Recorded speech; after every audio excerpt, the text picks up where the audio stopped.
Center. Aujourd'hui, je vous emmène dans le Sundgau et plus précisément à Folgensburg.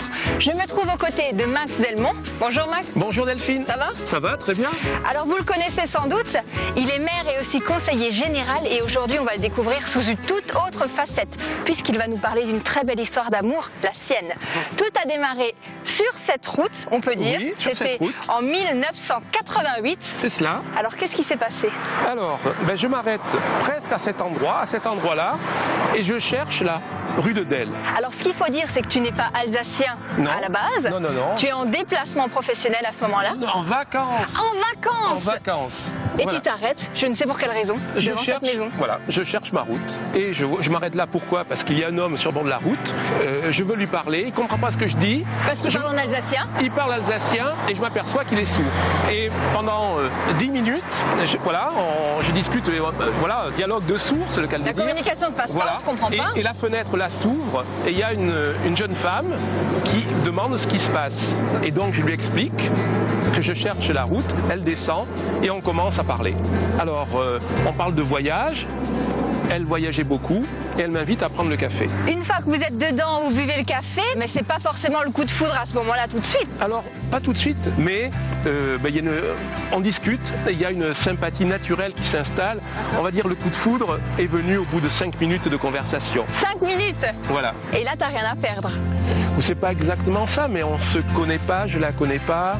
Elle est sympathique, elle est intelligente, elle me plaît, je la prends dans les bras. Et puis elle se laisse faire, donc elle a peut-être elle aussi envie.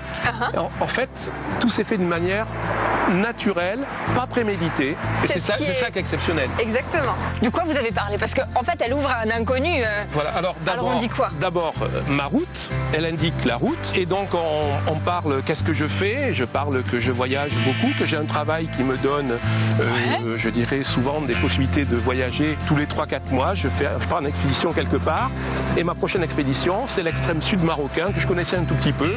Donc une discussion normale. Oui, alors elle échange, elle a beaucoup voyagé elle aussi, elle a vécu à l'étranger. Et donc, comme un air un peu de défi, elle dit tiens, je t'accompagnerai bien. Au sud du Maroc. Elle veut jouer l'aventurière, venir avec moi. Et moi, je vois cette belle maison, cette belle maison douillette. Non, c'est pas possible de venir avec moi. Okay. Et je pense qu'elle est un peu vexée.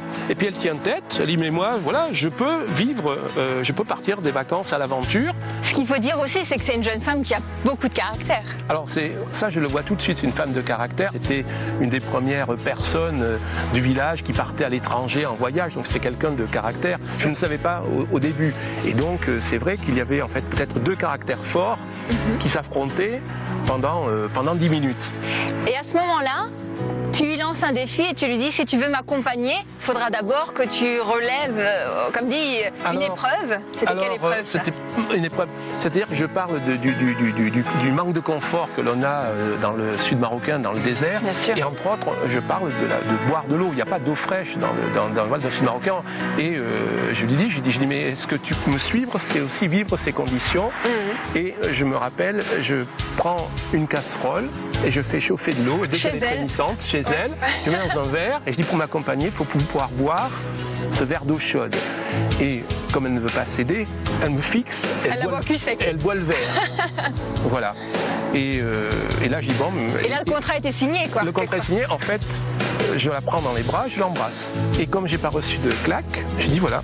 Ça marche déjà en avant l'aventure et elle dit je ne sais pas ce qui m'arrive. Puis moi qui devais juste demander ma route, je suis resté 2 jours. Et en partant au bout des 2 jours, les deux ont pleuré de se quitter. Et une semaine après, je reviens en Alsace et une semaine après, elle descend en Périgord et on a fait ça pendant quelques mois. Et puis après, elle est venue s'installer quelques mois en Périgord et je suis arrivé en Alsace pour Noël 89. J'ai eu beaucoup de chance dans la vie. Mon regret, c'est d'avoir mis entre parenthèses ce qui est ma vraie passion, qui est d'écrire. Mais ça, tu pourras le retrouver par la suite, donc c'est très bien. C'est tout ce qu'on te souhaite. Alors si, comme Max, vous voulez me faire partager quelque chose qui vous plaît dans la vie, n'hésitez pas à m'écrire. Je viendrai peut-être chez vous. À bientôt. Und macht's gut. Oups, voilà. Béatrice, pour vous, c'est qui, Max? Mais c'est mon copain.